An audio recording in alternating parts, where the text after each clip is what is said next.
Hey there everyone, it's Rachel Merrick from Merrick Makings, and today we are back with the Global Monthly Video Hop, and the theme is Sparkle. So I have chosen the Wildflower Birthday 12x12 DSP.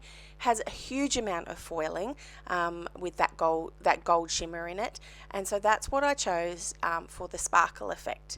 So this is a double Z fold card. I have done several tutorials on my YouTube channel around these, and this one creates quite a large double Z, as in the second panel that comes across is quite big.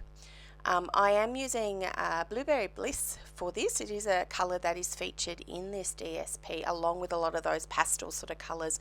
Makes it really pop.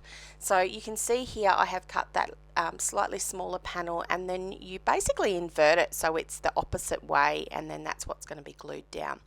What's great about these cards is they really, when used in the way that I'm using it and adding lots of DSP, it really shows off that beautiful DSP quite well, and it's quite simple to pop together as long as you know the measurements. Now the measurements for a lot of these are along the bottom of my video, so please make sure that you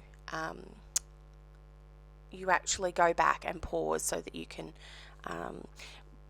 cut them exactly. Of course, I'm in Australia, so they are all in centimeters.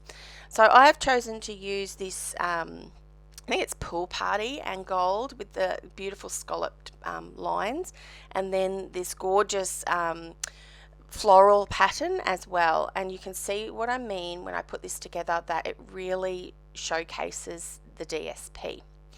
Now this fabulous 12x12 DSP actually also comes with a sheet of die, actually 2 sheets of die cuts, and one of the die cuts is this huge floral element which I wanted to use. So all I did was I got my Spotlight on Nature dies and cut a large gold foil cardstock circle, and then added that to the front. So yes, it does cover up a lot of that DSP, but that's okay.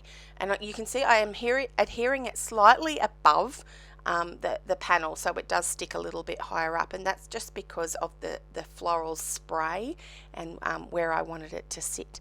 So lots of dimensionals here just to make it pop up a little bit and add it. Now this meant that I did no colouring, very minimal stamping. I think I stamped the sentiments and that's about it, because I did make use of the DSP and the die cut.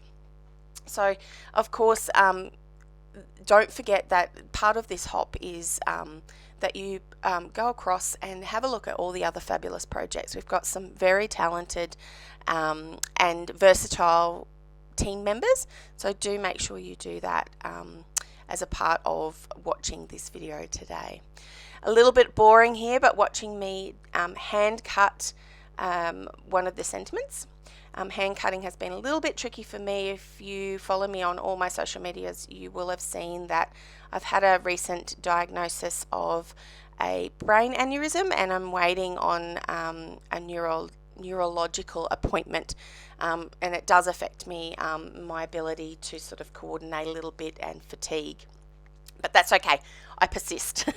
You can't keep me away from crafting. Now this beautiful open weave textured ribbon is something that when I first got it I wasn't all that keen, but I've seen a few people use it in different ways, and that's kind of challenged me. And of course with this fabulous theme of sparkle, I had to use it.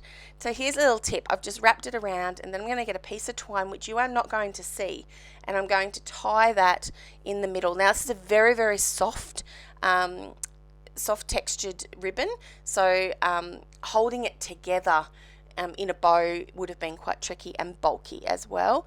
So instead I've used, that's my little tip for you today, is to use some twine and just tie it in the middle and then hide that piece. So you can see I've added it to my little posy of flowers there, and then use some dimensionals to add my sentiment. That was a quick little look at how a Z fold looks from the top down. Now I did actually add a panel to the back of my card. Now I used a piece of photocopy paper for this. The card was getting quite bulky, so I'm just kind of trying to be aware that that is going to be mailed out as well. So to finish off, I did grab some basic rhinestones, my age-old trick to colour them to match. So I am using a pink out of my color stamping blends, and then that just matches the project. And make sure that you look at some darker ones. The darker pens tend to colour your rhinestones a lot better, and of course this can be applied to your pearls and other beautiful gemstones that we have. And that, my friends, is it. Please make sure that you like, follow and share. Please share this with your crafting friends, and we'll catch you next time. Bye bye.